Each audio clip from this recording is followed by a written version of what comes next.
আজ ভোরে আমাদের ত্রিপুরা বিধানসভার মাননীয় অধ্যক্ষ বিশ্ববন্ধু সেন মহোদয়, যিনি এই মাসখানেক আগে এই ট্রেনে চড়ার সময়তে এই ধর্মনগর যাওয়ার পথে হঠাৎ অসুস্থ হয়ে সেখানে ডলে পড়েছিলেন।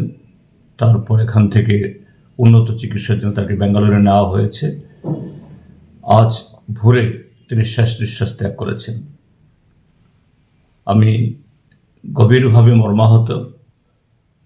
আমার ব্যক্তিগত তরফ থেকে, আমাদের সিপিআইএম দলের সমস্ত বিধায়কদের তরফ থেকে এবং আমাদের পার্টি ভারতের কমিউনিস্ট পার্টির মার্ক্সবাদীর তরফ থেকেও তার স্মৃতির প্রতি গভীর শ্রদ্ধা জ্ঞাপন করছি এবং তার শোকসন্তপ্ত পরিবার, পরিজন, বন্ধু, আত্মীয় সকলের প্রতি গভীর সমবেদনা জ্ঞাপন করছি। মাননীয় বিশ্ববন্ধু সেন মহোদয়ের সাথে এটা, যেহেতু রাজনীতিতে আমরা দুটি পক্ষের, এক সময় তিনি কংগ্রেস করতেন, তখন বিধায়ক ছিলেন, আমি মন্ত্রী ছিলাম, আমরা ট্রেজারি বেঞ্চে, তিনি বিরোধী বেঞ্চে। তো মতাদর্শ এবং কর্মসূচিগত কারণে, অর্থাৎ রাজনৈতিক প্রশ্নেই অনেক বাদ বিবাদ হয়েছে, কিন্তু এটা ব্যক্তিগত সম্পর্কে কোনোদিন এটাকে চির ধরাতে পারেনি। ব্যক্তিগতভাবে বয়স আমার থেকে একটু বড় হলেও তার সাথে খুব ভালো সখ্যতা আমার ছিল। তারপর তিনি বিজেপি দলে যোগদান করেন এবং তার বিজেপি দলে যোগদান করার দ্বিতীয় মেয়াদে আমিও বিধানসভার সদস্য হই। পরবর্তী সময়েতে এই বিরোধী দলের নেতা হই। তো স্বাভাবিক যে বিরোধী দলের সাথে শাসক দলের রাজনীতিগত প্রশ্নে, নীতিগত প্রশ্নে অনেক বাক বিতণ্ডা হয়েছে।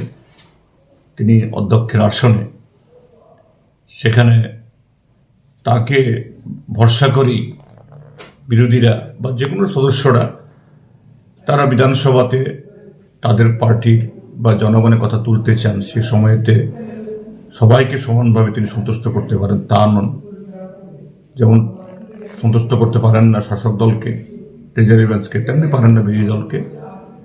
তো সেখানে হয়তো বা কখনো কখনো ওনার সাথেও সেখানে তপ্ত এই বাদ বিবাদ হয়েছে বিধানসভার ভেতরে, কিন্তু ব্যক্তিগতভাবে হয়নি।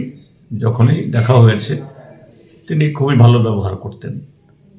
তো আজকে তিনি যখন অনেকদিন ধরে তিনি হসপিটালে অসুস্থ, চিকিৎসাধীন, কাজেই যোগাযোগ ছিল না, কিন্তু আজকে একেবারে চিরতরে তার সাথে বিচ্ছেদ হয়ে গেল। এটা খুব খারাপ লাগছে।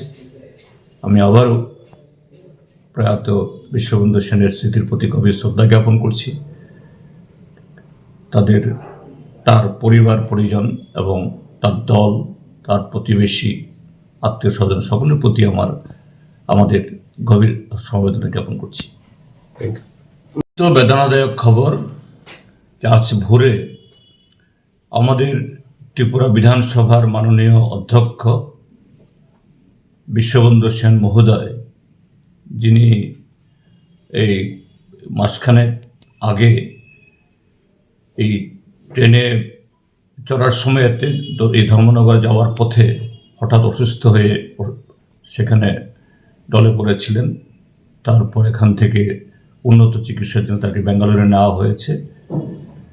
আজ ভোরে তিনি শেষ নিঃশ্বাস ত্যাগ করেছেন। আমি গভীরভাবে মর্মাহত। আমার